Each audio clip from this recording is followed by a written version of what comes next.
اکثر یہ بھی سوال ہوتا ہے کہ کیا جشن عید میلاد النبی صلی اللہ علیہ وآلہ وسلم منانا بدعت ہے؟ تو اس کا جواب یہ ہے کہ الحمدللہ رب العالمین، ہم نے گزشتہ ویڈیو کے اندر جشن عید میلاد النبی صلی اللہ تعالی علیہ وآلہ وسلم منانے کو ثابت کر دیا ہے، لہذا اب کوئی شخص بھی میلاد منانے کو بدعت نہیں کہہ سکتا، بلکہ محدثین اور علماء اسلام نے جشن عید میلاد النبی صلی اللہ تعالی علیہ وآلہ وسلم کو بدعت کہنے کی نفی فرمائی ہے۔ چنانچہ امام ابو شامہ رحمۃ اللہ تعالی علیہ المتوفی 665 ہجری،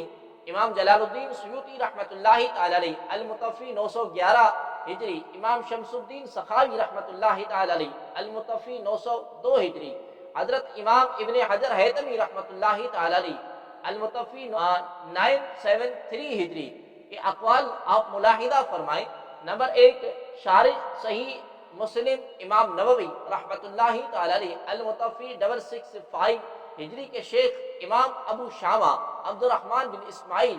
علیہ الرحمہ اپنی کتاب الباعث علی انکار بدع الحوادث میں لکھتے ہیں: ومن احسن مبتدع فی زماننا من هذا القبیل ما كان يفعل بمدینہ اربل جبرہ اللہ تعالی كل عام في اليوم الموافق ليوم مولد النبي صلى الله عليه وسلم من الصدقات والمعروف وإظهار الزينة والسرور فإن ذلك مع ما فيه من الإحسان إلى الفقراء مشعر بمحبة النبي صلى الله عليه وسلم وتعظيمه وجلالة في قلب فاعله وشكر الله تعالى على ما من به من إيجاد رسوله الذي ارسلہ رحمۃ للعالمین وعلی جمیع الانبیاء والمرسلین۔ بحوالہ الباعث علی انکار البدع والحوادث صفحہ نمبر 23 اور 24۔ یعنی اور اسی بدعت حسنہ کے قبیل پر ہمارے زمانے میں اچھی بدعت کا آغاز شارع اربل خدا تعالیٰ اسے حفظ و امان عطا کرے میں کیا گیا۔ اس بابرکت شہر میں ہر سال میلاد النبی صلی اللہ علیہ وآلہ وسلم کے موقع پر اظہار فرحت اور مسرت کے لیے صدقات اور خیرات کے دروازے کھول دیے جاتے ہیں۔ اس سے جہاں ایک طرف غرباء اور مساکین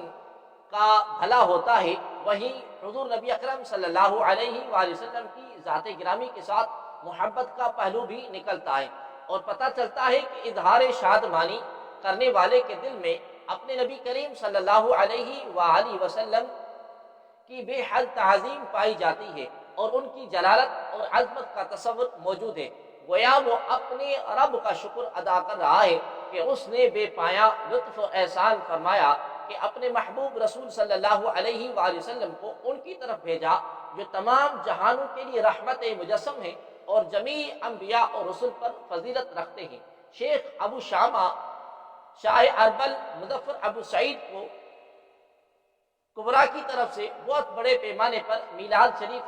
منائے جانے اور اس پر خطیر رقم خرچ کیے جانے کے بارے میں اس کی تعریف کرتے ہوئے فرماتے ہیں: مثل هذا الحسن يندب الیہ ویشکر فاعلہ ویثنى علیہ بحوالہ سبل الہدی والرشاد فی سیرت خیر العباد، جلد نمبر اول صفحہ نمبر 363۔ یعنی کہ اس نیک عمل کو مستحب گردانا جائے گا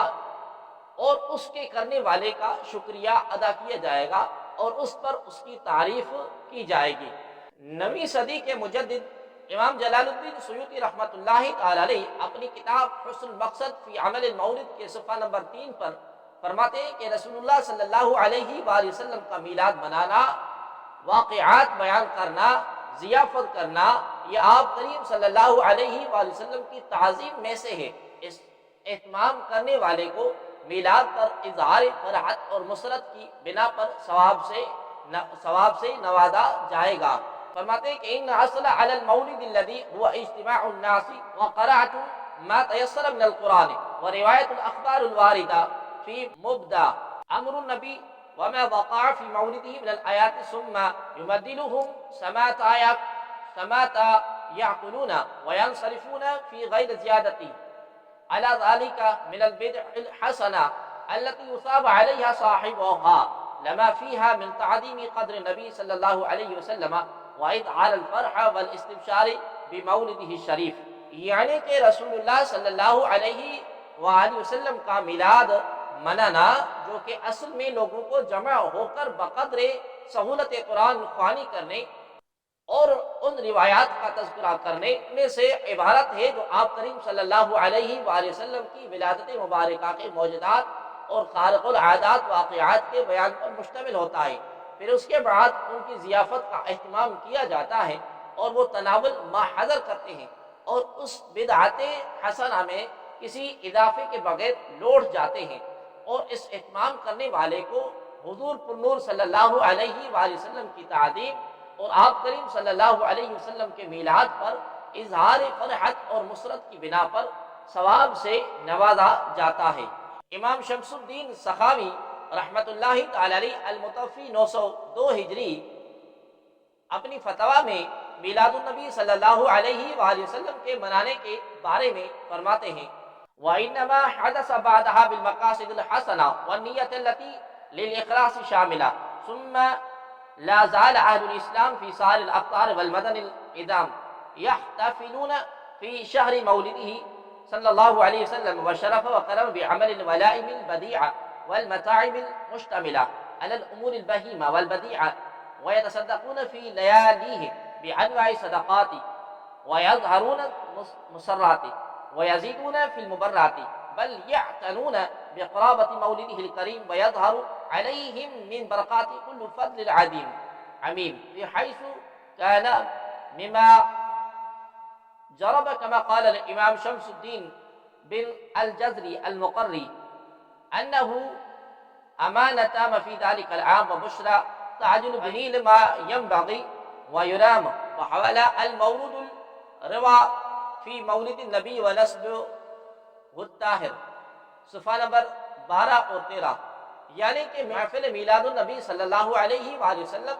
قرون ثالثہ کے بعد صرف نیک مقاصد کے لیے شروع ہوئی، اور جہاں تک اس کے انعقاد میں نیت کا تعلق ہے تو وہ اخلاص پر مبنی تھی. پھر ہمیشہ سے جملہ اہل اسلام تمام ممالک اور بڑے بڑے شہروں میں آپ کریم صلی اللہ علیہ وآلہ وسلم کی ولادت باسعادت کے مہینے میں محافل میلاد منعقد کرتے چلے آ رہے ہیں، اور اس کے معیار اور عزت اور شرف کو عمدہ ضیافتوں اور خوبصورت طعام گاہوں یعنی دسترخوانوں کے ذریعے برقرار رکھا. اب بھی ماہ میلاد کی راتوں میں طرح طرح کے صدقات خیرات دیتے ہیں اور خوشیوں کا اظہار کرتے ہیں اور زیادہ سے زیادہ نیکیاں کرتے ہیں، بلکہ جو ہی ماہ میلاد النبی صلی اللہ علیہ وآلہ وسلم قریب آتا ہے خصوصی اہتمام شروع کر دیتے ہیں، اور نتیجاً ماہ مقدس کی برکات اللہ تبارک و تعالیٰ کے بہت بڑے فضل عظیم کی صورت میں ان پر ظاہر ہوتی ہیں. یہ بات تجرباتی عمل سے ثابت ہے کہ جیسا کہ امام شمس الدین بن جرزی مقری نے بیان کیا ہے کہ ماہ میلاد کے اس سال مکمل طور پر حفظ امان اور سلامتی رہتی ہے اور بہت جلد تمنائیں پوری ہونے کی بشارت ملتی ہے. 9ویں صدی کے محدث امام ابن حجر حیتمی رحمۃ اللہ تعالی علیہ اپنی کتاب الفتوی الحدیثیہ میں فرماتے ہیں کہ ہمارے ہاں میلاد اور اذکار کی جو محفلیں منعقد ہوتی ہیں وہ زیادہ تر نیک کاموں پر مشتمل ہوتی ہیں.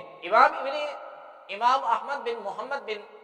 علی بن حجر حیتمی مکی رحمۃ اللہ تعالی سے پوچھا کہ فی زمانہ منعقد ہونے والی محافل میلاد اور محافل اذکار سنت ہے یا نفل یا بدعت؟ تو انہوں نے جواب دیا الموالد والاذکار التي تفعل عندنا اکثر مشتمل على خیر كصدقہ وذکر وسلام على رسول اللہ صلی اللہ علیہ وسلم ومدحہ. یعنی ہمارے ہاں میلاد اور اذکار کی جو محفلیں منعقد ہوتی ہیں وہ زیادہ تر نیک کاموں پر مشتمل ہوتی ہیں. مثلا ان میں صدقات دیے جاتے ہیں، یعنی غرباء کی امداد کی جاتی ہے، ذکر کیا جاتا ہے، حضور صلی اللہ علیہ وسلم پر درود و سلام پڑھا جاتا ہے، اور آپ کریم صلی اللہ علیہ وسلم کی مدح کی جاتی ہے.